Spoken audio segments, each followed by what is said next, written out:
இந்த மாலை வேளையிலும் கூட தேவ செய்தி உங்களோடு பேசும்படியாய் தேவன் எனக்கு கொடுத்த கிருபைகளுக்காய் நான் தேவனை துதிக்கின்றேன். உங்கள் அனைவருக்கும் என் அன்பின் நல்வாழ்த்துதலை இந்த மாலை வேளையில் நான் தெரிவித்துக் கொள்கின்றேன். இந்த டிசம்பர் மாதம் நாம் கிறிஸ்மஸ் மற்றும் நன்றி செலுத்துதல் என்ற தலைப்பில் தேவ செய்தியை நாம் கேட்டுக்கொண்டு நாம் வந்து கொண்டிருக்கின்றோம். ஏனென்றால் இந்த நாட்கள் நாம் தேவனுக்கு என்று வருடத்தினுடைய இறுதியில் நாம் வந்திருக்கின்றோம். 2025ஆம் ஆண்டினுடைய இறுதியில் வந்திருக்கின்றோம்.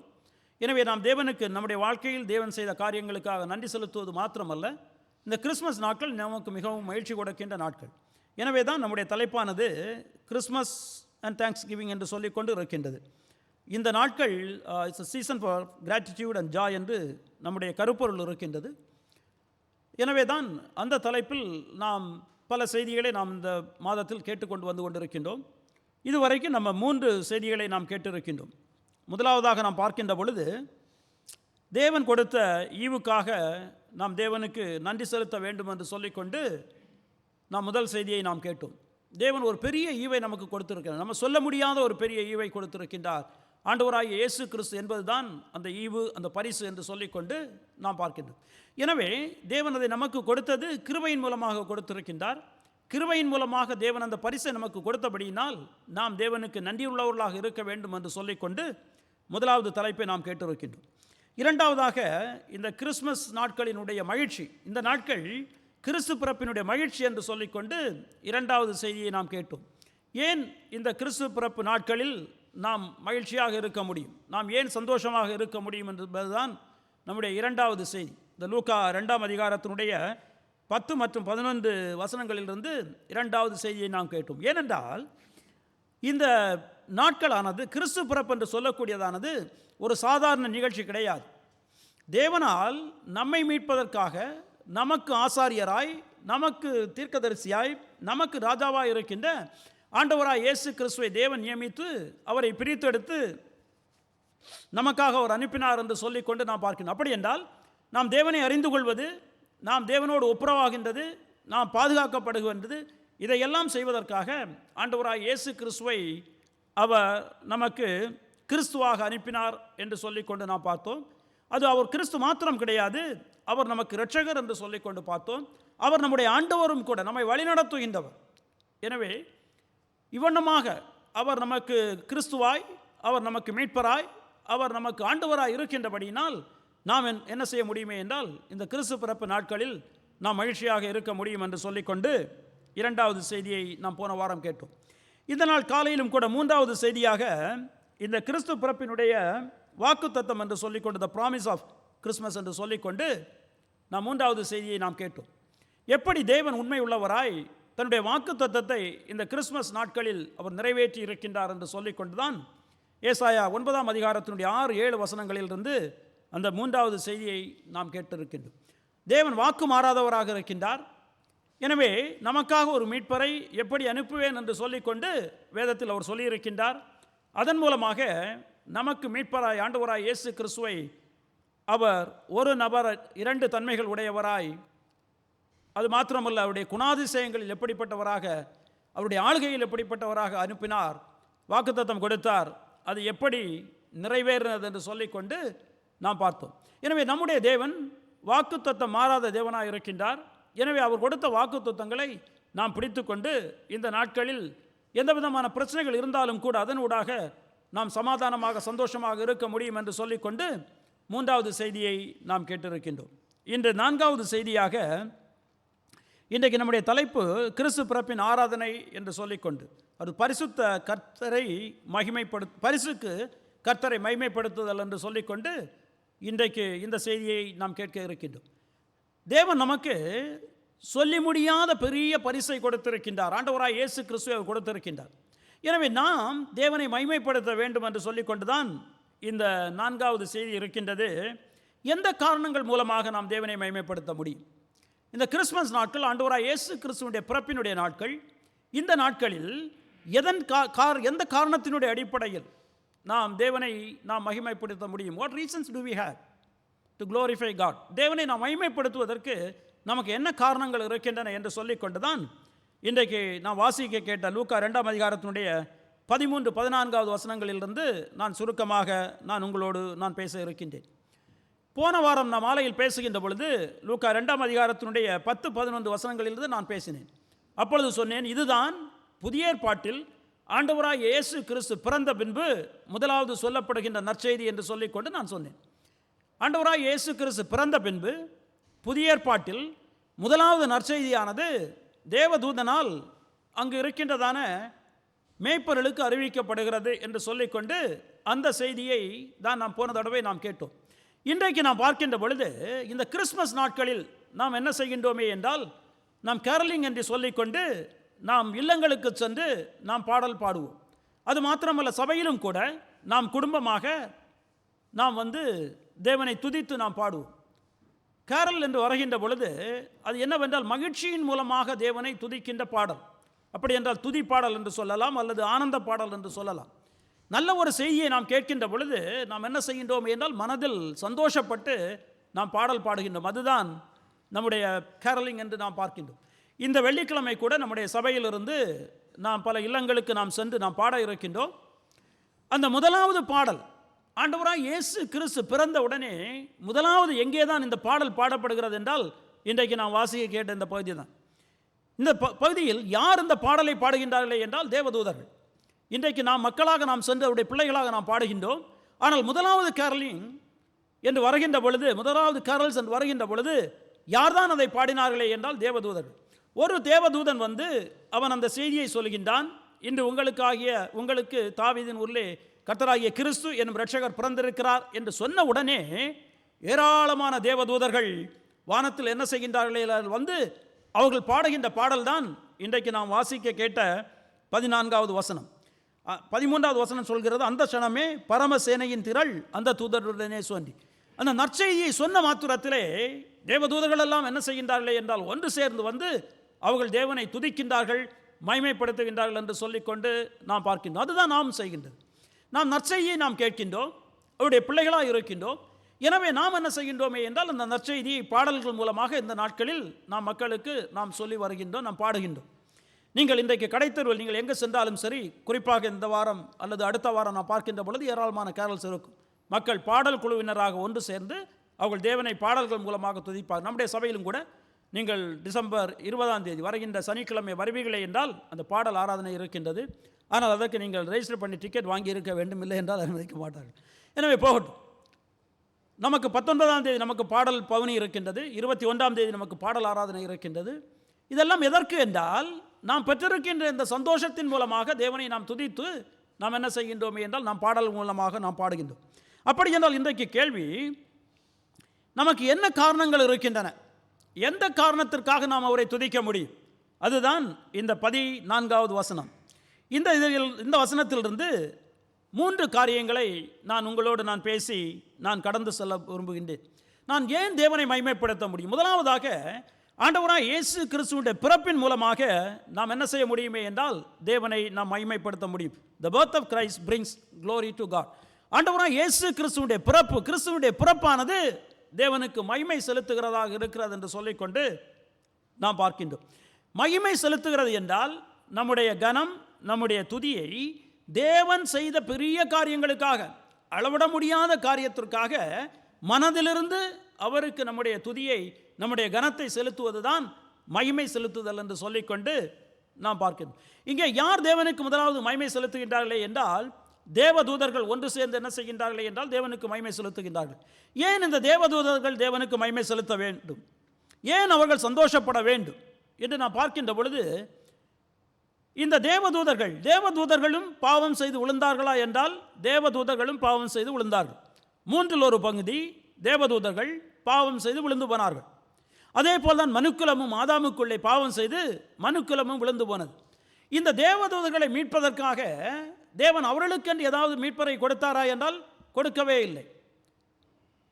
தேவதூதர்களை மீட்பதற்கு அவர்களுக்கு ஒரு மீட்பர் இல்லை. எனவே இந்த தேவதூதர்கள் சந்தோஷப்பட்டு ஆர்ப்பரிக்க வேண்டும் என்பது கிடையாது.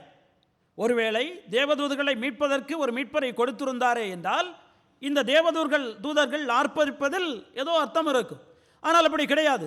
தேவன் யாரை மீட்பதற்கு தான் மீட்பரை கொடுத்தாரே என்றால் மனுக்குலத்தை மீட்பதற்கு தான் தேவன் ஒரு மீட்பரை கொடுத்தாரே தவிர இந்த தேவதூதர்களை மீட்பதற்கு அவர் கொடுக்கவில்லை என்று சொல்லிக்கொண்டு நாம் பார்க்கின்றோம். வேதத்தில் நம்ம பார்க்கின்ற பொழுது கூட எபிரேயருக்கு எழுதின நிருபத்தில் நாம் வாசிக்கின்ற பொழுது நம்மால் அதை பார்க்க முடியும். 1ஆம் அதிகாரத்தினுடைய 16வது வசனத்தை 2ஆம் அதிகாரத்தினுடைய 16வது வசனத்தை நாம் வாசிக்கின்ற பொழுது தேவன் தேவதூதர்களுக்கு கைகொடாமல் ஆபிரகாமுடைய குமாரனுக்கு அவர் கை கொடுத்தார் என்று சொல்லிக்கொண்டு நாம் பார்க்க. அப்படி என்றால் தேவதூதர்களை மீட்பதற்கு ஒரு மீட்பரை கொடுக்காமல் ஆபிரகாமுடைய சந்ததியாக அவருடைய பிள்ளைகளை மீட்பதற்கு தான் தேவன் என்ன செய்தாரே என்றால் ஒரு மீட்பரை அவர் கொடுத்தார் என்று சொல்லிக்கொண்டு நாம் பார்க்கணும். எனவே நம்முடைய மீட்பை பார்க்கின்ற மாத்திரத்தில், நம்முடைய மீட்பினுடைய நற்செய்தியை கேட்கின்ற மாத்திரத்தில் இந்த தேவதூதர்கள் என்ன செய்கின்றார்கள் என்றால் ஆர்ப்பரிக்கின்றார்கள். இந்த தேவதூதர்கள் என்ன, யார், அவர்களுடைய வேலை என்ன என்று நான் பார்க்கின்ற பொழுது, யாராவது எனக்காக வாசியுங்கள் எபிரேயருக்கு எழுதின நிருபம் 1ஆம் அதிகாரத்தினுடைய 14வது வசனம். எபிரேயர் 1ஆம் அதிகாரத்தினுடைய 14வது வசனம். ரட்சிக்கப்படுகிறவர்கள் நிமித்தமாக ஊழியம் செய்யும்படிக்கு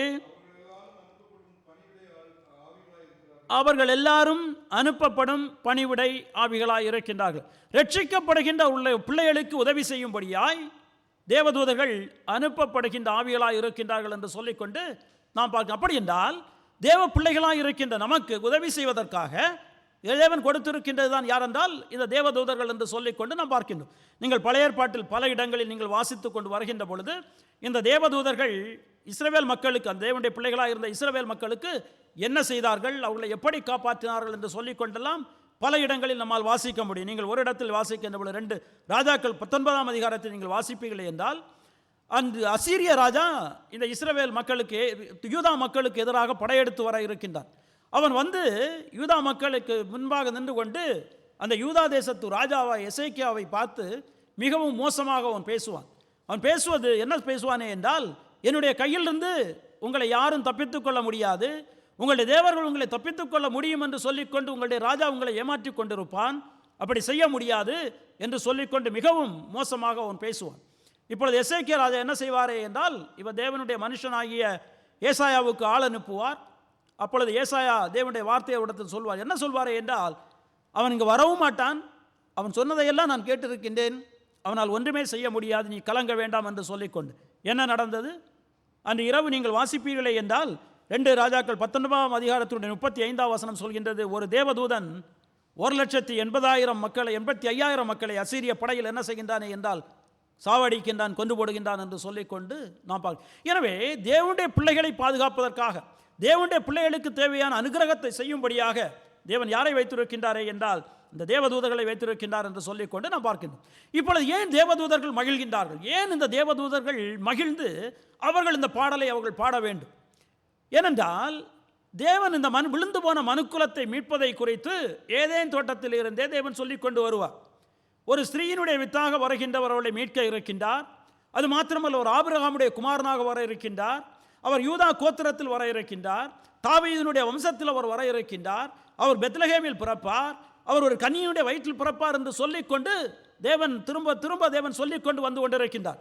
இதனுடைய விளக்கம் எல்லாம் இது எப்படி நடக்கப் போகிறது என்பது இந்த தேவதூதர்களுக்கு தெரியுமா என்றால் தெரியாது.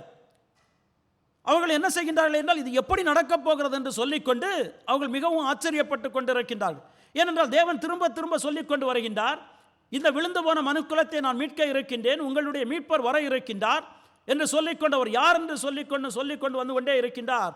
ஆனால் இது எப்படி நடக்க இருக்கின்றது, என்றைக்கு நடக்க இருக்கின்றது இவர்களுக்கு தெரியுமா என்றால் தெரியாது. எனவே தேவதூதர்கள் என்ன செய்கின்றார்கள் என்றால் காத்து கொண்டிருக்கின்றார்கள், இது எப்படி நடக்க இருக்கின்றது, யார் மூலமாக நடக்க இருக்கின்றது, என்றைக்கு நடக்க இருக்கிறது என்று சொல்லிக்கொண்டு. நீங்கள் எனக்காக வாசிப்பீர்களே என்றால் 1 பேதுரு வேதத்தை நான் வாசிக்கின்ற பொழுது 1 பேதுரு 1ஆம் அதிகாரத்தில் நான் 2 வசனங்களை உங்களுக்கு நான் வாசிக்கின்றேன். 10 முதல் 12 வசனங்களை நான் உங்களுக்கு வாசிக்கின்றேன். 1 பேதுரு 1ஆம் அதிகாரம். உங்களுக்கு உண்டான கிருபையை குறித்து தீர்க்க தரிசனம் சொன்ன தீர்க்கதரிசிகள் இந்த ரட்சிப்பை குறித்து கருத்தாய் ஆராய்ந்து அவர்கள் பரிசோதனை பண்ணிடுறாங்க. கொஞ்சம் பாருங்கள், தேவன் ரட்சிப்பை குறித்து சொல்லிக் கொண்டு வந்து கொண்டிருக்கின்றார். அவர் என்ன செய்திருக்கின்றாரே என்றால் இந்த தீர்க்கதரிசிகள் மூலமாக பழைய ஏற்பாட்டில் நமக்கு பல இடங்களில் சொல்லி இருக்கின்றார்.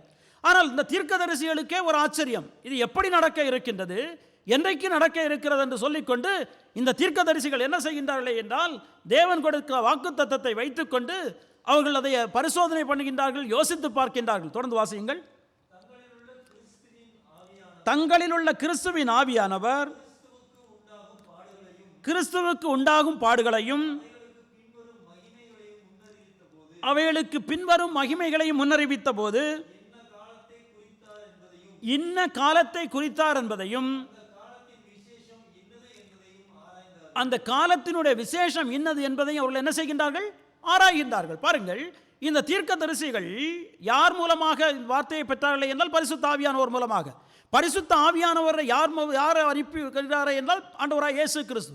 எனவே ஆண்டவராகிய இயேசு கிறிஸ்து பரிசுத்த ஆவியானவர் மூலமாக தீர்க்கதரிசிகளோடு பேசுகின்ற பொழுது இந்த தீர்க்கதரிசிகள் இது எப்படி நடக்கப் போகிறது என்று சொல்லிக்கொண்டு அவர்கள் ஆராய்கின்றார்கள். அதை முழுமையாக புரிந்து கொள்ள முடிந்ததா என்றால் புரிந்து கொள்ள முடியவில்லை.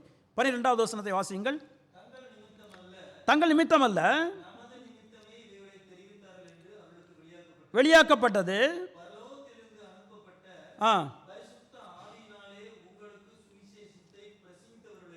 பிரசித்தவர்களை கொண்டு இவைகள் இப்பொழுது உங்களுக்கு அறிவிக்கப்பட்டு வருகிறது.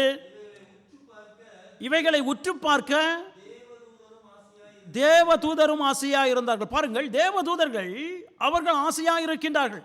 இது எப்படி நடக்க இருக்கின்றது? இந்த சுவிசேஷத்தை தேவன் கொடுத்து கொண்டு வந்து கொண்டிருக்கின்றார். அது எப்படி என்று சொல்லிக்கொண்டு தீர்க்கதரிசிகள் ஆராய்ந்தது மாத்திரம் கிடையாது, அவர்களிலும் அதிகமாக யார் ஆராய்கின்றாரே என்றால் தேவதூதர்கள் ஆராய்ந்து கொண்டிருக்கின்றார்கள். தேவதூதர்கள் பார்த்து கொண்டிருக்கின்றார்கள்.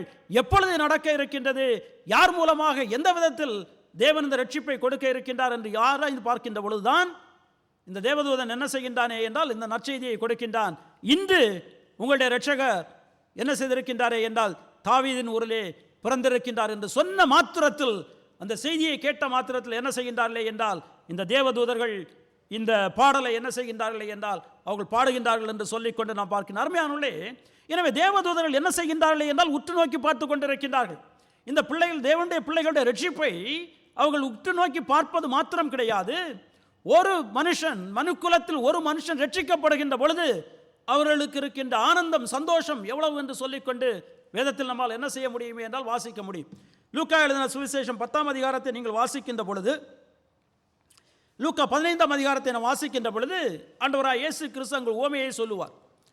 முதலாவதாக ஒரு 100 ஆடு குறித்து அவர் பேசுவார். அதில் 99 ஆடு இருக்கின்றது. ஒரு ஆடு என்ன செய்து விட்டது என்றால் காணாமல் போய்விடுகின்றது.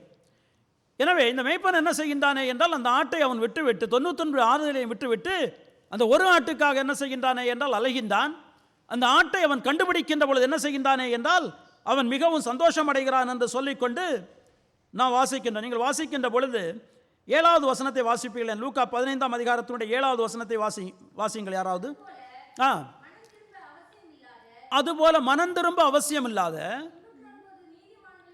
99 நீதிமான்களை குறித்து சந்தோஷம் உண்டாயிருக்கிறதை பார்க்கிலும் மனம் திரும்புகிற ஒரே பாவி நிமித்தம் பரலோகத்தில் மிகுந்த சந்தோஷம் உண்டாயிருக்கும். பாருங்கள், பரலோகத்தில் எப்பொழுது மிகுந்த சந்தோஷம் உண்டாகின்றது? ஒரு மனுஷன் அவன் ஆண்டவராய் இயேசு கிறிஸ்துவை ஏற்றுக்கொண்டு அவன் மனம் திரும்புகின்ற பொழுது பரலோகம் எப்படி இருக்கின்றதாம்?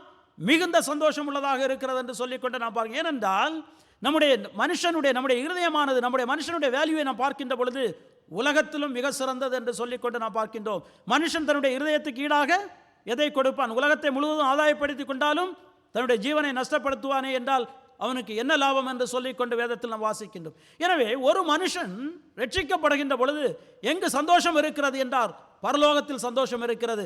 பரலோக நிகழ்ச்சிகளை நீங்கள் பார்ப்பீர்களே என்றால் ஒரே ஒரு நேரத்தில் தான் பரலோகத்தில் சந்தோஷம் இருக்கும். எப்பொழுது என்றால் ஒரு பாவி ரட்சிக்கப்படுகின்ற பொழுது பரலோகத்தில் சந்தோஷம் இருப்பதை நம்மால் பார்க்க முடியாது. மாத்திரமல்ல, அடுத்த ஆண்டவராய் இயேசு கிறிஸ்து அடுத்த உவமையை சொல்லியிருப்பார்.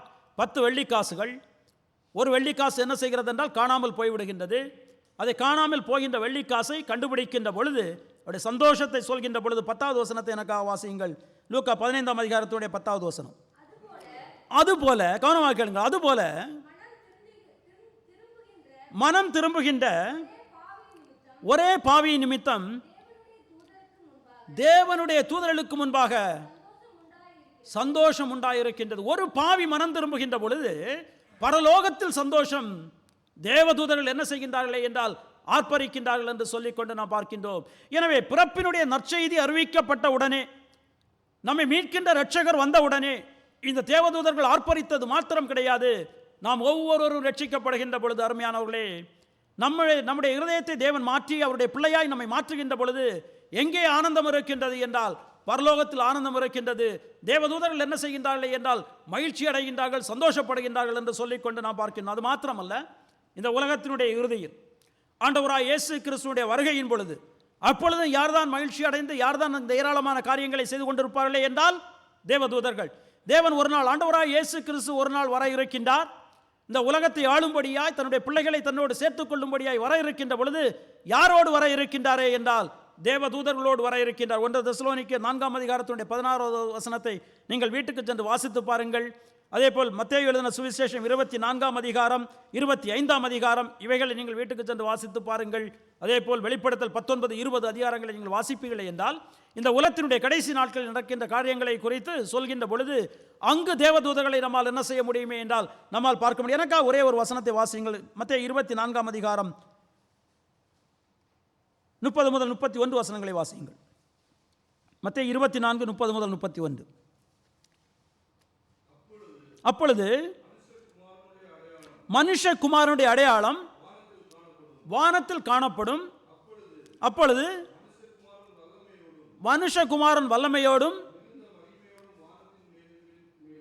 மிகுந்த மகிமையோடும் வானத்தின் மேல் மேகங்கள் மேல் வருகிறதை கண்டு புலம்புவார்கள். வலுவாய் தொலிக்கும் எக்கால சத்தத்தோடே அவர் தமது தூதர்களை அனுப்புவார். அவரால் தெரிந்து கொள்ளப்பட்டவர்களை வானத்தின் ஒரு முனை முதற்கொண்டு மறுமுனை மட்டும் 4 திசைகளிலும் இருந்து கூட்டி சேர்ப்பார்கள். ஆண்டவராய் இயேசு கிறிஸ்து வருகின்ற பொழுது என்ன நடக்கின்றது? தேவதூதர்கள் அவரோடு வர இருக்கின்றார்கள். அவர்கள் என்ன செய்வார்களே என்றால் அன்று உயிரோடு இருக்கின்ற அவருடைய பிள்ளைகளை ஒன்று சேர்த்து அவர்கள் மகிமைப்படுவார்கள் என்று சொல்லிக்கொண்டு தேவனை மகிமைப்படுத்துவார்கள் என்று சொல்லிக்கொண்டு நாம் பார்க்கிறோம். எனவே அருமையானவர்களே, நாம் வேதத்தை நாம் பார்க்கின்ற பொழுது பல இடங்களில் என்ன செய்ய முடியுமே என்றால் இந்த தேவதூதர்கள் மகிழ்ச்சி அடைகின்றதை நம்மால் பார்க்க முடியும். எப்பொழுதுதான் மகிழ்ச்சி அடைவார்களே என்றால் ஒரு மனுஷன் ரட்சிக்கப்படுகின்ற பொழுது அவள் என்ன செய்கின்றார்கள் என்றால் மிகுந்த சந்தோஷம் அடைகின்றார்கள். அது மாத்திரமல்ல, பரலோகத்தில் தேவனுடைய பிள்ளைகள் ஆர்ப்பரிக்கின்ற பொழுது நமக்காக ரட்சிப்பை கொடுத்த ஆண்டவராய் இயேசு கிறிஸ்துவை அனுப்பின தேவனை அவர்கள் மகிமைப்படுத்துகின்ற பொழுது இந்த தேவதூதர்கள் என்ன செய்கின்றார்கள் என்றால் அவர்கள் மகிமைப்படுத்துகின்றவர்களாக இருக்கின்றார்கள். உங்களுக்கு 2 வசனங்களை நான் வாசிக்கின்றேன். வெளிப்படுத்தின விசேஷம் 5ஆம் அதிகாரம் 5ஆம் அதிகாரத்தில் 8 முதல் 12 வசனங்களை நான் உங்களுக்கு வாசிக்கின்றேன். அந்த புஸ்தகத்தை அவர் வாங்கின போது அந்த 4 ஜீவன்களும் 24 மூப்பர்களும் தங்கள் சுரமண்டலங்களையும் பரிசுத்தவான்களுடைய ஜெபங்களாகிய தூப வர்க்கத்தால் நிறைந்த பொற்கலசங்களையும் பிடித்து கொண்டு ஆட்டுக்குட்டியானவருக்கு முன்பாக வணக்கமாய் விழுந்து, தேவரீர் புஸ்தகத்தை வாங்கவும் அதன் முத்திரைகளை உடைக்கவும் பாத்திரராய் இருக்கிறீர். ஏனெனில் நீர் அடிக்கப்பட்டு சகல கோத்திரங்களிலும் பாஷைக்காரரிலும் ஜனங்களிலும் ஜாதிகளிலும் இருந்து எங்களை தேவனுக்கென்று உம்முடைய இரத்தத்தினாலே மீட்டு கொண்டு எங்கள் தேவனுக்கு முன்பாக எங்களை ராஜாக்களும் ஆசாரியர்களும் ஆக்கினீர். நாங்கள் பூமியிலே அரசாளுவோம் என்று புதிய பாட்டை பாடினார்கள். பரலோகத்தில் இருக்கின்ற தேவ பிள்ளைகள் என்ன செய்கின்றார்கள்? ஆண்டவராய் இயேசு கிறிஸ்துவை மகிமைப்படுத்தி அவர்கள் பாடுகின்றார்கள். என்ன பாடலை பாடுகின்றார்கள்? எங்களை நீர் உலகத்தினுடைய பல இடங்களிலிருந்தும் மீட்டு கொண்டு தேவனுக்கு முன்பாக ராஜாக்களாய் மாற்றி இருக்கின்றீர். நாங்கள் பூமியிலே என்ன செய்வோம்? ஆண்டவராய் இயேசு கிறிஸ்துவோடு அரசாளுவோம் என்று அவர்கள் பாடுகின்ற பொழுது 11வது வசனம் 11வது வசனம். பின்னும் நான் பார்த்தபோது சிங்காசனத்தையும் ஜீவன்களையும் மூப்பர்களையும் சூழ்ந்திருந்த அநேக தேவதூதர்களுடைய சத்தத்தை கேட்டேன். அவர்களுடைய இலக்கம் 10,000 1000 இருந்தது. அவர்களும் மகா சத்தமிட்டு, அடிக்கப்பட்ட ஆட்டுக்குட்டியானவர் வல்லமையும் ஐஸ்வர்யத்தையும் ஞானத்தையும் பலத்தையும் கனத்தையும் மகிமையையும் சோத்திரத்தையும் பெற்றுக்கொள்ள பாத்திரராய் இருக்கிறார் என்று சொன்னார்கள். பாருங்கள், இவர்கள் ஸ்தோத்தரிக்கின்ற மாத்திரத்தில் அவர்களோடு சேர்ந்து யார் ஆண்டவராய் இயேசு கிறிஸ்துவை ஸ்தோத்தரிக்கின்றார், மகிமைப்படுத்துகின்றாரே என்றால் தேவதூதர்கள் என்று சொல்லிக்கொண்டு நாம் பார்க்க. எனவே தேவதூதர்களை நாம் வேதத்தில் பார்க்கின்ற பொழுது எங்கே அதிகமாக அவருடைய ஆர்ப்பரிப்பை பார்க்க முடியுமே என்றால் ரட்சிப்பு நடக்கின்ற பொழுது. எனவே அந்த ரட்சிப்பை கொடுக்கின்ற ஆண்டவராகிய இயேசு கிறிஸ்து இந்த உலகத்தில் வந்த மாத்திரத்தில் தேவதூதன் அந்த செய்தியை அவன் அறிவிக்கின்றான். அறிவிக்க மாத்திரத்திலே இந்த தேவதூதர்கள் என்ன செய்கின்றார்களே என்றால் அவர்கள் தேவனை ஆர்ப்பரிப்பதை நம்மால் பார்க்க முடியும். அப்படி என்றால் எனவே தேவதூதர்கள் ஆர்ப்பரிக்கின்றார்கள், நம்ம பார்த்திருக்கின்றோம். இங்கே நாம் பார்க்கின்ற பொழுது இது எப்படி தேவனுக்கு மகிமை கொண்டு வருகின்றது? இந்த பிறப்பானது ஆண்டவராகிய இயேசு கிறிஸ்துவினுடைய பிறப்பு தேவனுக்கு மகிமை கொண்டு வருகிறது என்று சொல்லிக்கொண்டு நம்ம பார்த்தோம். இங்கே பார்க்கின்ற பொழுது என்னென்றால் அந்த வசனம் 14வது வசனம், உன்னதத்தில் இருக்கிற தேவனுக்கு மகிமையும். எனவே ஆண்டவராகிய இயேசு கிறிஸ்துவினுடைய பிறப்பானது தேவனுக்கு என்ன கொண்டு வருகிறது என்றால் மகிமையை கொண்டு வருகிறது என்று சொல்லிக்கொண்டு நாம் பார்த்தோம். இது எப்படி கொண்டு வருகின்றது?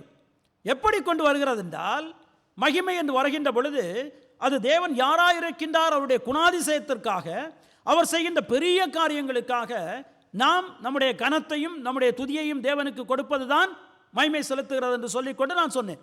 எனவே இங்கே நாம் பார்க்கின்ற பொழுது நம்முடைய ரட்சிப்பானது எதை காண்பிக்கின்றது என்றால் தேவனுடைய கிருபையை அது காண்பிக்கின்றது. பாருங்கள், நம்மை ரட்சிப்பதற்கு நம்மிடத்தில் ஏதாவது இருக்கிறதா என்றால் ஒன்றுமே கிடையாது. நம்முடைய நீதியெல்லாம் அழுக்கான கந்தை என்று சொல்லிக்கொண்டு வேதம் சொல்கின்றது. நம்மிடத்தில் எந்த தகுதியுமே கிடையாது. நம்மை அவர் தெரிந்தெடுப்பதற்கு எந்த காரணமே கிடையாது. ஆனால் என்ன செய்திருக்கின்றாரே என்றால் உங்களையும் என்னையும் மீட்பதற்காக அநாதியில் அவர் தெரிந்தெடுக்கின்ற பொழுதே எதை காண்பித்திருக்கின்றாரே என்றால் தன்னுடைய மகிமையை அவர் காண்பித்திருக்கின்றார். தன்னுடைய மகிமைக்காக நம்ம மேல் என்ன செய்திருக்கின்றாரே என்றால் கிருபையை காண்பித்திருக்கின்றார். எபேசியர் 1ஆம் அதிகாரத்தில் நான் உங்களுக்கு 3 வசனங்களை வாசிக்கின்றேன். 3 முதல் 6 வசனங்களை வாசிக்கின்றேன், கவனமாக கேளுங்கள். நம்முடைய கர்த்தராகிய இயேசு கிறிஸ்துவின் பிதாவாகிய தேவனுக்கு ஸ்தோத்திரம், அவர் கிறிஸ்துவுக்குள் உன்னதங்களிலே ஆவிக்குரிய சகல ஆசீர்வாதத்தினாலும் நம்மை ஆசீர்வதித்திருக்கின்றார். அப்படி என்றால் தேவனுடைய பிள்ளைகளாக இருக்கின்ற நமக்கு உன்னதத்தினுடைய சகல ஆசீர்வாதங்களை அவர் கொடுத்திருக்கின்றார். தமக்கு முன்பாக நாம் அன்பில் பரிசுத்தமுள்ளவர்களும் குற்றமில்லாதவர்களுமாக இருப்பதற்கு அவர் உலகத் தோற்றத்திற்கு முன்னே கிறிஸ்துவுக்குள் நம்மை தெரிந்து கொண்டபடியே நாம் தேவனுக்கு முன்பாக பரிசுத்தமுள்ளவர்களாக இருப்பதற்கு நம்ம என்ன செய்திருக்கின்றாரே என்றால் உலகத் தோற்றத்திற்கு முன்பே கிறிஸ்துவுக்குள்ளாக தெரிந்திருக்கின்றார். 5வது வசனம், பிரியமானவருக்குள் தாம் நமக்கு தந்தருளின தம்முடைய கிருபையின் மகிமைக்கு புகழ்ச்சியாக. எதற்கு என்றால் அவருடைய கிருபையை அதற்கு மகிமை உண்டாவதற்காக என்ன செய்திருக்கின்றாரே என்றால் நம்மை அவர் தேர்ந்தெடுத்தார். அருமையானவர்களே, உங்களையும் என்னையும் தேவன் எதற்கு தேர்ந்தெடுத்து நமக்கு ரட்சிப்பை கொடுத்திருக்கின்றார்?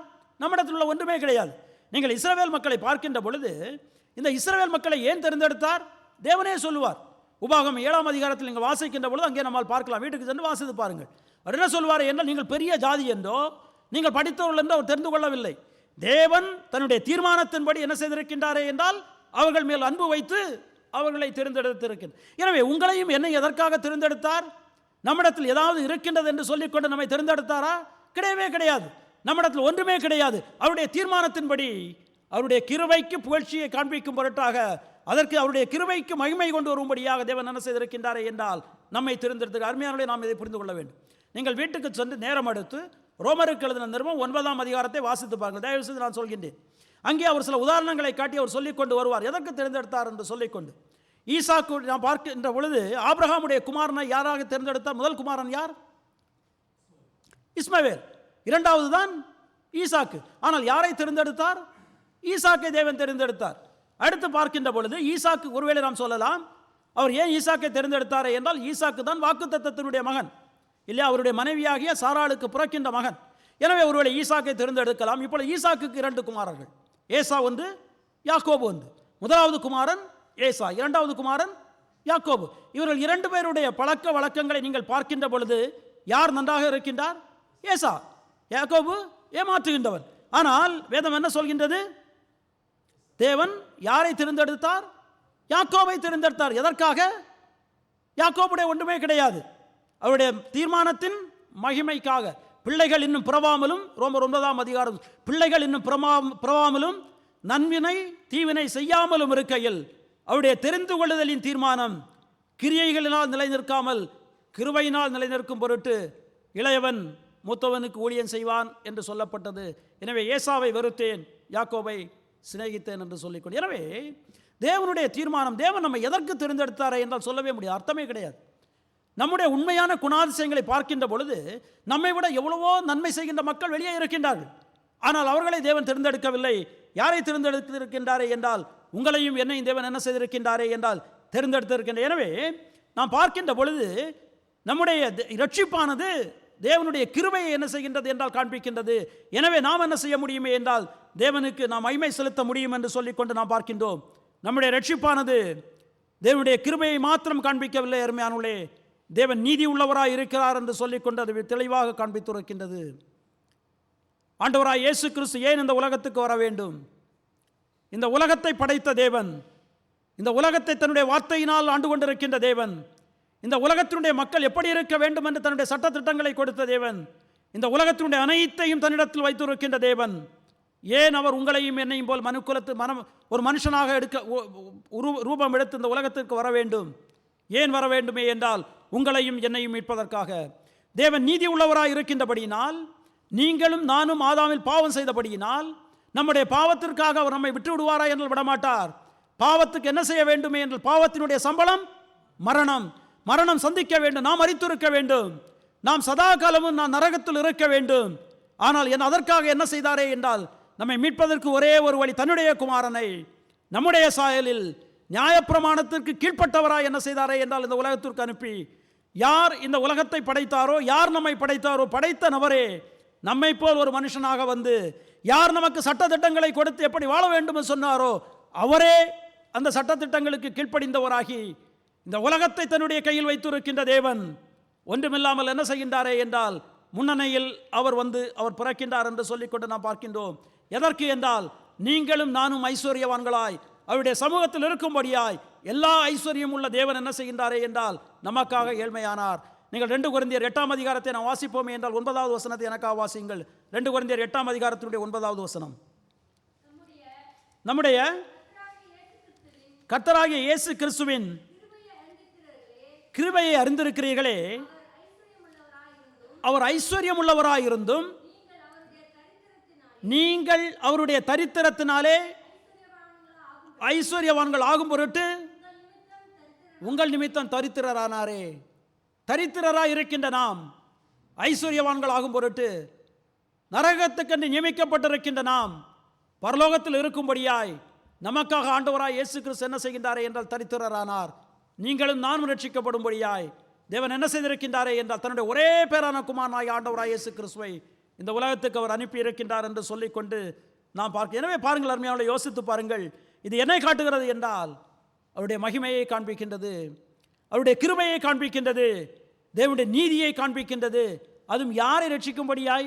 உங்களையும் என்னையும் ரட்சிக்கும்படியாய். நாம் யார்? நாம் பாவம் செய்தவர்கள். எப்படிப்பட்ட பாவம்? பாவம் என்றால் என்ன?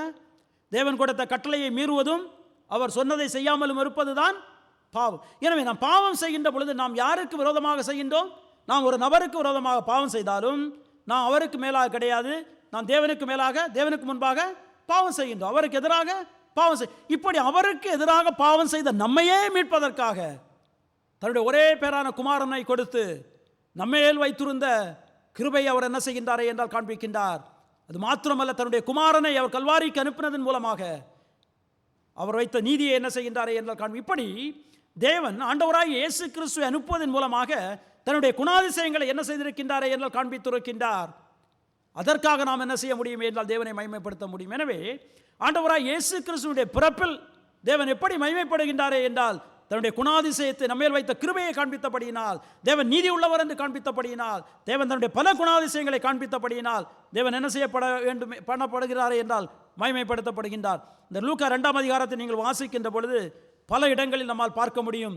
இந்த நற்செய்தியை கேட்ட ஒவ்வொருவரும் என்ன செய்கின்றார்கள் என்றால் தேவனை மகிமைப்படுத்துகின்றார்கள். முதலாவது நற்செய்தியை யார் கேட்கின்றார்? முதலாவது நற்செய்தியானது அங்கே இருக்கின்ற மேய்ப்பர்களுக்கு சொல்லப்படுகின்றது. அந்த நற்செய்தியை கேட்டு அங்கு சென்று ஆண்டவராய் இயேசு கிறிஸ்துவை பார்த்த மேய்ப்பர்கள் என்ன செய்கின்றார்கள்? 20வது வசனம். மேய்ப்பர்களும் தங்களுக்கு சொல்லப்பட்டதின்படியே கேட்டு கண்ட எல்லாவற்றிற்காகவும் தேவனை மகிமைப்படுத்தி துதித்து கொண்டு திரும்பி போறார்கள். இந்த நற்செய்தியை கேட்டவர்கள் என்ன செய்கின்றார்கள் என்றால் தேவனை மகிமைப்படுத்துகின்றார்கள் என்று சொல்லிக்கொண்டு நாம் வாசிக்கின்றோம். நீங்கள் தொடர்ந்து வாசிக்கின்ற பொழுது லூக்கா 22ஆம் அதிகாரத்தில் 28 முதல் 32 நீங்கள் வாசிக்கின்ற பொழுது சிமியோனை நம்மால் பார்க்க முடியும். அவர் என்ன செய்கின்றாரே என்றால் 28வது வசனம். அவன் அவரை தன் கைகளில் ஏந்திக் கொண்டு தேவனை ஸ்தோத்தரித்த போதும். சிமியோன் என்ன செய்கின்றார்? ஆண்டவராய் இயேசு கிறிஸ்துவை பிறப்பின் நற்செய்தியை கண்டு பின்பு அவர்கள் ஆலயத்துக்கு வருகின்ற பொழுது தன்னுடைய கையில் எடுத்துக்கொண்டு என்ன செய்கின்றாரே என்றால் யாரை மகிமைப்படுத்துகின்றார்? தேவனை மகிமைப்படுத்துகின்றார் என்று சொல்லிக்கொண்டு நாம் பார்க்கின்றோம். அதற்கு பின்பு நீங்கள் வாசிக்கின்ற பொழுது 2ஆம் அதிகாரத்தினுடைய 38வது வசனத்தை 36 முதல் 38 வாசிக்கின்ற பொழுது 38 வாசியுங்கள். அண்ணா ஒரு ஸ்திரீ அங்கே இருந்து கொண்டிருக்கின்றாள். அவள் என்ன செய்வாளே என்றால், அவளும் அந்த நேரத்திலே வந்து நின்று கர்த்தரை புகழ்ந்து எருசலேமிலே மீட்புண்டாக போதும். பாருங்கள், அவள் என்ன செய்கின்றாளே என்றால் கர்த்தரை புகழ்கிறாள் என்று சொல்லிக்கொண்டு நாம் பார்க்கின்றோம். அந்த நற்செய்தியை கேட்ட ஒவ்வொருவரும் என்ன செய்கின்றார்களே என்றால் தேவனை மகிமைப்படுத்துகின்றார்கள். அருமையானவர்களே, அந்த நற்செய்தியை நாம் பெற்றிருக்கின்றோம். பெற்றது மாத்திரமல்ல, அவருடைய கிருபையின் மூலமாக, ஆண்டவராய் இயேசு கிறிஸ்துவின் மூலமாக, அவருடைய பிறப்பின் மூலமாக அவருடைய பிள்ளைகளாய் நாம் இருக்கின்றோம். நாம் என்ன செய்ய வேண்டுமே என்றால் நம்முடைய வாழ்க்கையில் அவரை மகிமைப்படுத்த வேண்டும். வெஸ்ட்மின்ஸ்டர் ஷார்ட்டர் கேட்டகிசத்தில் முதலாவது கேள்வி என்னவென்றால், நம்முடைய தலையாய கடமை என்ன? மனுஷனுடைய தலையாய கடமை அவரை மகிமைப்படுத்துவது. நாம் ரட்சிப்பை பெற்றிருக்கின்றோம். அப்படி என்றால் நாம் என்ன செய்ய வேண்டும் என்றால் அவர் மகிமைப்படுத்த வேண்டும். எனவே ஆண்டவராய் இயேசு கிறிஸ்துவுடைய பிறப்பானது தேவனுக்கு மகிமையை கொண்டு வருகிறது என்று சொல்லிக்கொண்டு நாம் பார்க்கின்றோம். இரண்டாவதாக, ஆண்டவராய் இயேசு கிறிஸ்துவுடைய பிறப்பானது இந்த பூமிக்கு சமாதானத்தை கொண்டு வருகிறது என்று சொல்லிக்கொண்டு நாம் பார்க்கின்றோம். இந்த லூக்கா 2ஆம் அதிகாரத்தினுடைய 14வது வசனத்துடைய 2வது பகுதி, அவள் எப்படி துதிக்கின்றார்கள் என்றால் உன்னதத்தில் இருக்கிற தேவனுக்கு மகிமையும் பூமியிலே சமாதானமும் என்று சொல்லிக்கொண்டு அவர்கள் துதிப்பதை நம்மால் பார்க்க முடியும். எனவே ஆண்டவராய் இயேசு கிறிஸ்துவுடைய பிறப்பானது இந்த பூமிக்கு சமாதானத்தை கொண்டு வருகிறது என்று சொல்லிக்கொண்டு நாம் பார்க்கின்றோம். பாருங்கள், சமாதானம் என்று வருகின்ற பொழுது இப்பொழுது 2 நபர்களுக்கு இடையிலே சமாதானம் இருக்குமே என்றால் அவர்களுக்கு இடையில் சண்டை இருக்குமா என்றால் சண்டை இருக்காது. அவர்கள் 2 பேரும் ஒத்துப்போவதை நம்மால் பார்க்க முடியும். எப்பொழுது சண்டை வருமே என்றால் அவர்களிடத்தில் சமாதானம் இல்லாத பட்சத்தில் தான் சண்டை வரும் என்று சொல்லிக்கொண்டு நாம் பார்க்கின்றோம். நாம் வேதத்தில் நம்மால் வாசிக்கின்ற பொழுது கூட அப்போஸ்தலர் 9ஆம் அதிகாரத்தை நாம் வாசிக்கின்ற பொழுது சவுல் என்றால் அப்போஸ்தலனாகிய பவுல், அதற்கு முன்பாக அவருடைய பெயர், அவர் என்ன செய்வாரே என்றால் அவர் தேவனுக்கு விரோதமாக இருக்கின்றார். அவர் யூத முறைமையின்படி கற்றுக்கொண்டு ஆண்டவராய் இயேசு கிறிஸ்துவுக்கு விரோதமாக அவருடைய பிள்ளைகளுக்கு என்ன செய்கின்றாரே என்றால் அவர் தண்டனை கொடுத்து கொண்டிருக்கின்றார். இப்பொழுது ஆண்டவராய் இயேசு கிறிஸ்துவை சந்திக்கின்ற பொழுது 4-5 வசனங்களை எனக்காக வாசியுங்கள். அப்போஸ்தலர் 9:4-5. அவன் தரையிலே விழுந்தான். அப்பொழுது சவுலே, சவுலே, நீ என்னை ஏன் துன்பப்படுத்துகிறாய் என்று தன்னுடனே சொல்லுகிற ஒரு சத்தத்தை கேட்டான். போதும், பாருங்கள், என்ன சத்தம் என்ன சொல்கின்றது? சவுலே, சவுலே, நீ ஏன் என்னை துன்பப்படுத்துகின்ற? அப்படி என்றால் யாருக்கு விரோதமாக இருக்கின்றார்? ஆண்டவராய் இயேசு கிறிஸ்துவுக்கு என்று சொல்லிக்கொண்டு நாம் பார்க்கின்றோம். அது மாத்திரமல்ல, 5வது வசனத்தை நாம் வாசிக்கின்ற பொழுது முள்ளில் உதைக்கிறது உனக்கு கடினமா என்று கேட்கின்றார். அப்படி என்றால் இந்த சவுல் என்ன செய்து கொண்டிருக்கின்றாரே என்றால் முள்ளில் உதைக்கின்ற வண்ணமாக தேவனுக்கு விரோதமாக இருக்கின்றார் என்று சொல்லிக்கொண்டு நாம் பார்க்கின்றோம். எனவே அருமையானவர்களே, ஒரு மனுஷனை நம்ம பார்க்கின்ற பொழுது அவன் தேவனுக்கு விரோதமாக இருப்பானே என்றால், அவன் ஆண்டவராய் இயேசு கிறிஸ்துவை ஏற்றுக்கொண்டு தேவனோடு சமாதானம் இல்லாதவனாக இருப்பானே என்றால் அவன் எப்படிப்பட்டவனாக இருக்கின்றானே என்றால் தேவனுக்கு விரோதம் உள்ளவனாக இருக்கிறான் என்று சொல்லிக்கொண்டு நாம் பார்க்கின்றோம். இந்த பாவம்தான் என்ன செய்தது என்றால் நமக்கும் தேவனுக்கும் இடையில் விரோதத்தை, பகையை கொண்டு வருகின்றது. ஏசாயா 59ஆம் அதிகாரத்தினுடைய 2வது வசனத்தை நீங்கள் வாசிக்கின்ற பொழுது அங்கு நம்மால் என்ன செய்ய முடியுமே என்றால் நம்மால் பார்க்க முடியும். எனவே பாவம்தான் இந்த சமாதானத்துக்கு விரோதமாக இருக்கிறது என்று சொல்லிக்கொண்டு நாம் பார்க்கின்றோம். ஆண்டவராய் இயேசு கிறிஸ்து என்ன செய்திருக்கின்றாரே என்றால் நமக்கு சமாதான கர்த்தராகி நமக்கு தேவனிடத்தில் சமாதானத்தை அவர் என்ன செய்திருக்கின்றாரே என்றால் பெற்றுக் கொடுத்திருக்கின்றார் என்று சொல்லிக்கொண்டு நாம் பார்க்க. எப்படி நமக்கு பெற்றுக் கொடுத்தாரே என்றால் 2 கொரிந்தியர் 5ஆம் அதிகாரத்தை நம்ம வாசிக்கின்ற பொழுது உங்களுக்கு ஒரு சில வசனங்களை நான் வாசிக்கின்றேன். 2 கொரிந்தியர் 5ஆம் அதிகாரத்தில் 18 முதல் 21 வசனங்களை நான் உங்களுக்கு வாசிக்கின்றேன். பாருங்கள், இவையெல்லாம் தேவனாலே உண்டாயிருக்கிறது. அவர் இயேசு கிறிஸ்துவை கொண்டு நம்மை தம்மோடே ஒப்புரவாகுதலின் ஊழியத்தை எங்களுக்கு கொடு. பாருங்கள், தேவன் நம்ம எப்படி அவரோடு ஒப்புரவாக்கி இருக்கின்றார்? ஆண்டவராய் இயேசு கிறிஸ்துவை கொண்டு நம்மை அவரோடு என்ன செய்திருக்கின்றாரே என்றால் ஒப்புரவாகி இருக்கின்றார். அது மாத்திரமல்ல, ஒப்புரவாகினது மாத்திரம் கிடையாது, அந்த ஊழியத்தை என்ன செய்திருக்கின்றாரே என்றால் நமக்கு கொடுத்திருக்கின்றார் என்று சொல்லிக்கொண்டு நாம் பார்க்கின்றோம். நீங்கள் வாசித்து பாருங்கள் அந்த பகுதியை முழுமையாக, அது இந்த கடைசி வசனம் வரை. ஆண்டவராய் இயேசு கிறிஸ்துவின் மூலமாக தான் நாம் என்ன செய்ய முடியுமே என்றால் தேவனோடு நாம் ஒப்புரவாக முடியும். அந்த தேவனோடு ஒப்புரவானால்தான் நாம் என்ன செய்ய முடியும் என்றால் சமாதானமாக இருக்க முடியும். பாருங்கள், நாம் சில வேளைகளில் நாம் நினைக்கலாம், பணம் இருந்தாலோ, படிப்பு இருந்தாலோ, பதவி இருந்தாலோ, அல்லது சமுதாயத்தில் நமக்கு நல்ல பெயர் இருந்தாலோ, எது இருந்தாலும் என்ன செய்யலாம், நமக்கு சமாதானம் கிடைக்கும் என்று சொல்லிக்கொண்டு நாம் நினைக்கலாம். அருமையானவர்களே, பணமோ, பதவியோ, பட்டமோ அல்லது செல்வாக்கோ இவைகள் நிரந்தரமான சமாதானத்தை நமக்கு கொடுக்குமே என்றால் கொடுக்கவே கொடுக்காது. சமாதானம் எப்பொழுதுதான் நமக்கு வருமே என்றால் நம்மை படைத்த தேவனோடு நாம் ஒப்புரவாகின்ற பொழுது மாத்திரம்தான் நமக்கு நிரந்தரமான சமாதானம் கிடைக்குமே தவிர இல்லை என்றால் கிடைக்காது. அதற்காக பணம் தேவையில்லை என்றோ, பதவி தேவையில்லை என்றோ, புகழ் தேவையில்லை என்பதோ கிடையாது. அவைகளெல்லாம் நமக்கு தேவை. ஆனால் அவைகள் நிரந்தரமான சமாதானத்தை நமக்கு கொடுக்கக்கூடுமா என்றால் கொடுக்கக்கூடாது, கொடுக்கவே முடியாது. பாருங்கள், நாம் எப்படி இருந்தாலும் பல நேரங்களில் நாம் பலவிதமான சோகங்களை நாம் சந்திக்கின்றோம். சில இழப்புகள் நம்மை சங்கடப்படுத்திவிடும். அது நமக்கு நெருங்கினவர்களை நாம் இழக்கின்ற பொழுது நாம் என்ன செய்து விடுவோம் என்றால் நொடித்து விடுவோம். ஆனால் எங்கே தான் நமக்கு சமாதானம் கிடைக்கின்றது? தேவனுடைய வாக்கு தத்தத்தை நம்புகின்ற பொழுது. நாம் ஒரு நாள் அவர்களை சந்திப்போம், அவருடைய சமூகத்தில் இருப்போம் என்பதுதான் நமக்கு என்ன கொடுக்குமே என்றால் சமாதானத்தை கொடுக்குமே தவிர வேறு எதுவும் என்ன செய்யாது என்றால் சமாதானம் கொடுக்காது. எனவே சமாதானம் எப்பொழுதுதான் நமக்கு வருமே என்றால் நாம் தேவனோடு ஒப்புரவாகின்ற ஒரே நேரத்தில் தான் நமக்கு சமாதானம் வருமே தவிர வேறு எந்த நேரத்தில் நமக்கு என்ன கிடைக்காது என்றால் சமாதானம் கிடைக்காது. சில வேளைகள் சமாதானம் கிடைப்பதற்காக உலகத்தினுடைய மக்கள் என்ன செய்கின்றார்களே என்றால் சமாதானத்திற்காக பல காரியங்களை அவர்கள் நாடுகின்றார்கள். பணம் இருந்தால் நமக்கு சமாதானம் கிடைத்துவிடும், புகழ் இருந்தால் கிடைத்துவிடும் என்று சொல்லிக்கொண்டு நினைக்கவே வேண்டாம். எரேமியா 6ஆம் அதிகாரத்தை நாம் வாசிக்கின்ற பொழுது, எரேமியா 6ஆம் அதிகாரத்தினுடைய 13-14 வசனங்களை நான் உங்களுக்கு வாசிக்கின்றேன். எரேமியா 6:13-14 அது இப்படி சொல்கின்றது: அவர்களில் சிறியோர் முதல் பெரியோர் மட்டும் ஒவ்வொருவரும் பொருளாசைக்காரர், இதுவும் அல்லாமல் தீர்க்கதரிசிகள் முதல் ஆசாரியர்கள் மட்டும் ஒவ்வொருவரும் பொய்யர், சமாதானம் இல்லாதிருந்தும் சமாதானம் சமாதானம் என்று சொல்லி என் ஜனத்தின் காயங்களை மேற்பூச்சாய் குணமாக்குகிறார்கள். பாருங்கள், அவர்கள் தேவனை ஏனென்றால் அவர்கள் தேவனை ஏற்றுக்கொள்ளவில்லை, தேவனுடைய கட்டளைகளுக்கு கீழ்ப்படியவில்லை. தேவனை ஏற்றுக்கொள்ளாமல் கட்டளைகளுக்கு கீழ்ப்படியாமல் இருக்கின்ற பொழுது அவர்களுக்கு சமாதானம் கிடைக்குமா என்றால் கிடைக்காது. ஆனால் அவர்கள் என்ன சொல்கின்றார்கள்? சமாதானம் சமாதானம் என்று சொல்லிக்கொண்டு. அதுதான் இன்றைக்கு தேர இடையங்களில் நாம் சில காரியங்கள் இருக்கின்ற பொழுது நமக்கு சமாதானம் கிடைக்கும் என்று நாம் நினைக்கக்கூடும். ஆனால் கிடைக்குமா என்றால் கிடைக்கவே கிடைக்காது.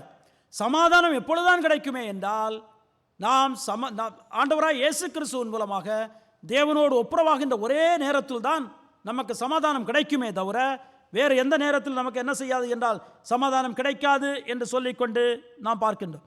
நமக்கு சமாதானத்தை கொடுக்கின்றது ஆண்டவராய் இயேசு கிறிஸ்து. ஆண்டவராய் இயேசு கிறிஸ்து நம்ம என்ன செய்கின்றாரே என்றால் தேவனோடு ஒப்புரவாக்குகின்றார். ரோமருக்கு எழுதின நிருபம் 5ஆம் அதிகாரம், ரோமருக்கு எழுதின நிருபம் 5ஆம் அதிகாரத்தினுடைய 1வது வசனத்தை நான் உங்களுக்கு வாசிக்கின்றேன். பாருங்கள், இவ்விதமாக நாம் விசுவாசத்தினாலே நீதிமான்களாக்கப்பட்டிருக்கிறபடியால் நம்முடைய கர்த்தராகிய இயேசு கிறிஸ்து மூலமாய் தேவனிடத்தில் சமாதானம் பெற்றிருக்கின்றோம். யார் மூலமாக தேவனிடத்தில் சமாதானம் பெறுகின்றோமே என்றால் ஆண்டவராகிய இயேசு கிறிஸ்துவின் மூலமாக.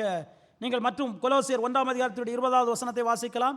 குறிப்பாக எபேசியர் 2ஆம் அதிகாரத்தில் நீங்கள் 12 முதல் 18 வசனங்களை நீங்கள் வாசிக்கின்ற பொழுது நமக்கு சமாதானத்தை கொடுக்கின்ற, தேவனிடத்தில் சமாதானத்தை கொடுக்கின்றது ஆண்டவராகிய இயேசு கிறிஸ்து. அவர் மூலமாக தான் நான் என்ன செய்திருக்கின்றோமே என்றால் நாம் சமாதானத்தை நாம் பெற்றிருக்கின்றோம். எனவே தான் ஏசாயா 9ஆம் அதிகாரம் 6வது வசனத்தில் ஆண்டவராய் இயேசு கிறிஸ்துவுக்கு வருகின்ற பெயர்களில் ஒரு பெயர் என்ன? சமாதான கர்த்தர், பிரபு என்று சொல்லிக்கொண்டு நாம் வாசிக்கின்றோம். எனவே சமாதானம், இந்த பூமியில் சமாதானம், நமக்கு சமாதானம் எப்பொழுதுதான் கிடைக்குமே என்றால் நாம் தேவனோடு ஒப்புரவாகின்ற பொழுது. நாம் எப்படிதான் தேவனோடு ஒப்புரவாக முடியுமே என்றால் ஆண்டவராய் இயேசு கிறிஸ்துவின் மூலமாக. எனவே தான் ஆண்டவராகிய இயேசு கிறிஸ்து இந்த உலகத்தில் வந்து பிறக்கின்ற பொழுது பூமியிலே சமாதானம் வந்தது என்று சொல்லிக்கொண்டு அவள் தேவதூதர்கள் என்ன செய்கின்றார்களே என்றால் ஆர்ப்பரிக்கின்றார்கள் என்று சொல்லிக்கொண்டு நாம் பார்க்கின்றோம். அருமையானவர்களே, இன்று அவருடைய பிள்ளைகளாக நாம் இருந்து கொண்டிருக்கின்றோம். ஆண்டவராய் இயேசு கிறிஸ்து நம்மை ஆள்கின்றவராய் இருந்து கொண்டிருக்கின்றார். நம்முடைய இருதயத்தில் நமக்கு சமாதானத்தை கொடுத்திருக்கின்றார். ஆனால் இந்த சமாதானத்தின் கர்த்தர் ஒரு நாள் வர இருக்கின்றார். ஒரு நாள் இந்த பூமியிலே வந்து ஆள இருக்கின்றார். அன்றைக்கு தான் இந்த உலகத்திற்கு நிரந்தரமான சமாதானம் கிடைக்கும் என்று சொல்லிக்கொண்டு நாம் பார்க்கின்றோம். இன்றைக்கு நிறைய நேரங்கள் இந்த உலகத்தில் இருக்கின்ற பெரிய பிரச்சனை என்ன? நாட்டுக்கு நாடு பிரச்சனை, மக்களுக்கு மக்கள் இடையில் பிரச்சனை என்று சொல்லிக்கொண்டு ஏராளமான பிரச்சனைகள் இருக்கின்றன. சமாதானம் இருக்கின்றதா? இல்லை என்று சொல்லிக்கொண்டு நாம் பார்க்கின்றோம். சமாதானம் வரும் என்று சொல்லிக்கொண்டு பேசுகின்றார்கள். சமாதானம் வருகிறதா என்றால் கிடையாது. எப்பொழுதுதான் சமாதானம் வருமே என்றால் சமாதானத்தின் கர்த்தரால் தான் நமக்கு சமாதானம் வர முடியும். எனவே ஆண்டவராகிய இயேசு கிறிஸ்து பிறக்கின்ற பொழுது அவள் என்ன செய்கின்றார்கள் என்றால் மைமைப்படுத்துகின்றார்கள், அவரை துதிக்கின்றார்கள்.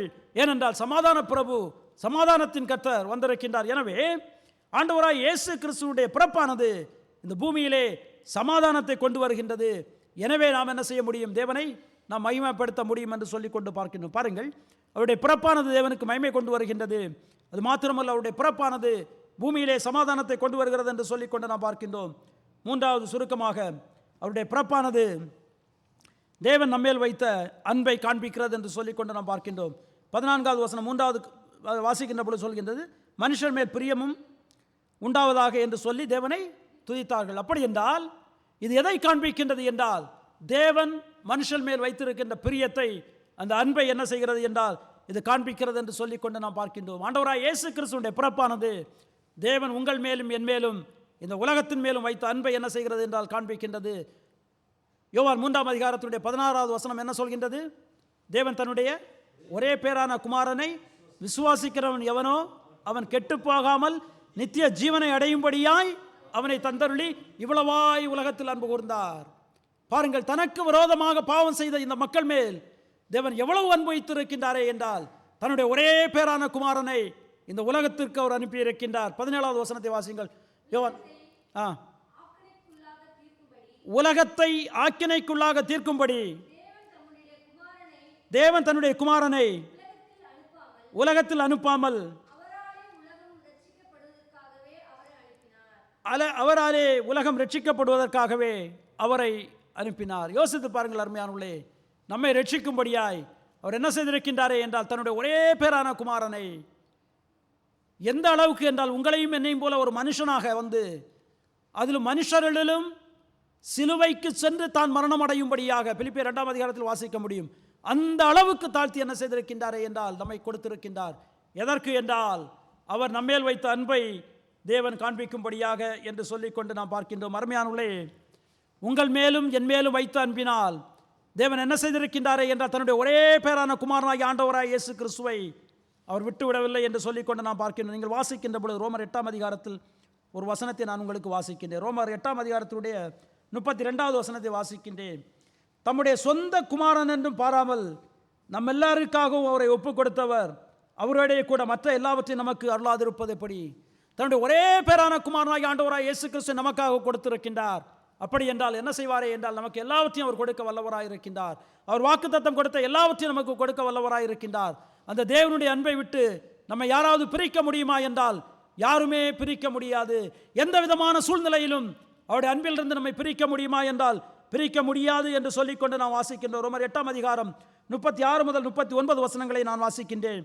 இதே ரோமர் 8ஆம் அதிகாரத்தில் 36 முதல் 39.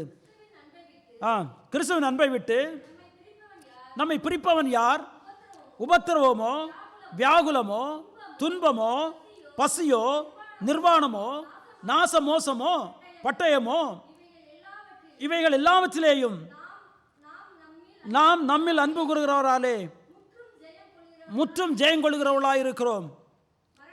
மரணமானாலும் ஜீவனானாலும் தேவ தூதர்களானாலும் அதிகாரங்களானாலும் வல்லமைகளானாலும் நிகழ்காரியங்களானாலும் வருங்காரியங்களானாலும் உயர்ந்தவனாலும் தாழ்ந்தானால் வேறு எந்த சிருஷ்டியானாலும் நம்முடைய கர்த்தராகிய கிறிஸ்து இயேசுவில் உள்ள தேவனுடைய அன்பை விட்டு நம்மை பிரிக்க மாட்டாதென்று நிச்சயித்திருக்கிறேன். யோசித்து பாருங்கள் அருமையானவர்களே, இந்த உலகத்தில் நாம் நன்றாக இருக்கின்ற பொழுது ஏராளமான மக்கள் நம்மை நேசிப்பார்கள், நம்மிடத்தில் வருவார்கள். நாம் தாழ்ந்திருக்கின்ற பொழுது, ஒன்றுமில்லாமல் இருக்கின்ற பொழுது எத்தனை பேர் நம்மை நேசிப்பார்? இந்த உலகத்தில் நாம் பார்க்கின்றோம். ஆனால் எந்த விதமான காரியமாக இருந்தாலும் சரி, நம்முடைய வாழ்க்கையில் எப்படிப்பட்ட நிலைமையில் இருந்தாலும் சரி, தேவனுடைய அன்பை விட்டு நம்மை பிரிக்க முடியுமா என்றால் பிரிக்க முடியாது என்று சொல்லிக்கொண்டு அவ்வளவு தூரம் தேவன் என்ன செய்திருக்கின்றாரே என்றால் நம்மேல் அன்பு வைத்திருக்கின்றார். அதற்காக தான் என்ன செய்தாரே என்றால் ஆண்டவராய் இயேசு கிறிஸ்துவை அவர் கொடுத்தார் என்று சொல்லிக்கொண்டு நாம் பார்க்கின்றோம்.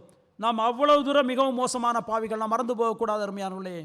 அது மாத்திரமல்ல, நம்மை தேர்ந்தெடுப்பதற்கு நமக்கு அவரிடத்தில் ஏதாவது உண்டு என்றால் ஒன்றுமே கிடையாது.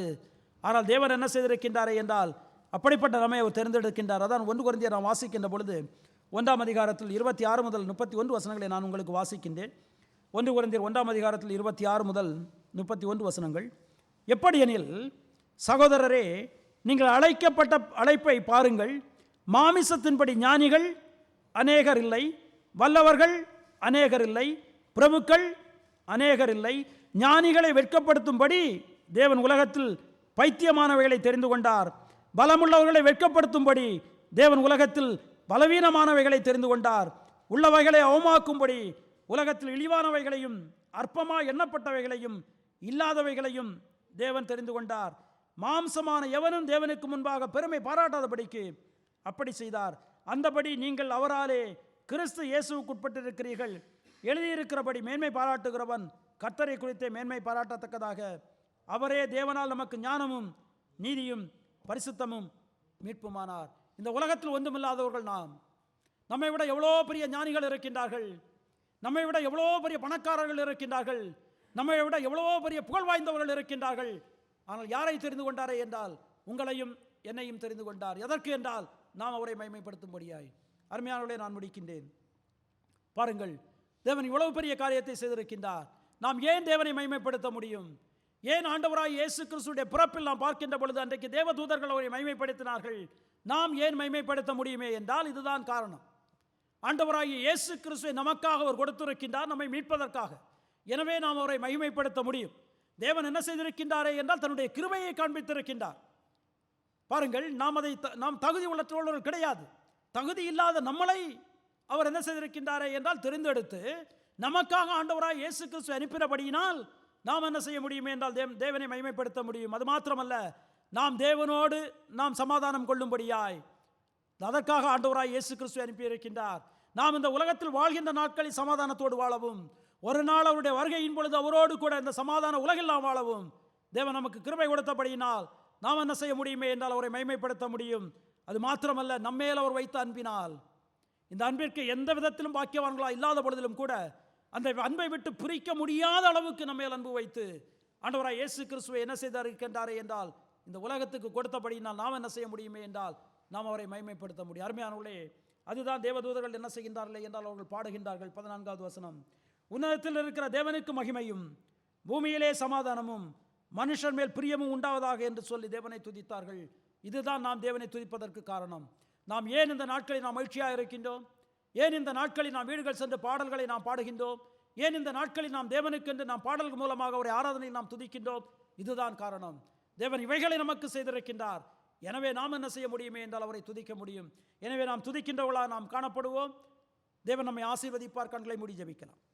எங்களை நேசிக்க எங்கள் அன்பின் ஆண்டவரே, இந்த அருமையான அந்த ஓய்வு நாளின் மாலை வேளைக்காக நாங்கள் உம்மை துதிக்கிறோம் கர்த்தாவே. அந்த ஆண்டவராய் இயேசு கிறிஸ்துவுடைய நற்செய்தியான சொல்லப்பட்ட பொழுது தேவ தூதர்கள் ஒன்று சேர்ந்து அவர்கள் உம்மை துதித்ததை நாங்கள் பார்க்கின்றோம்.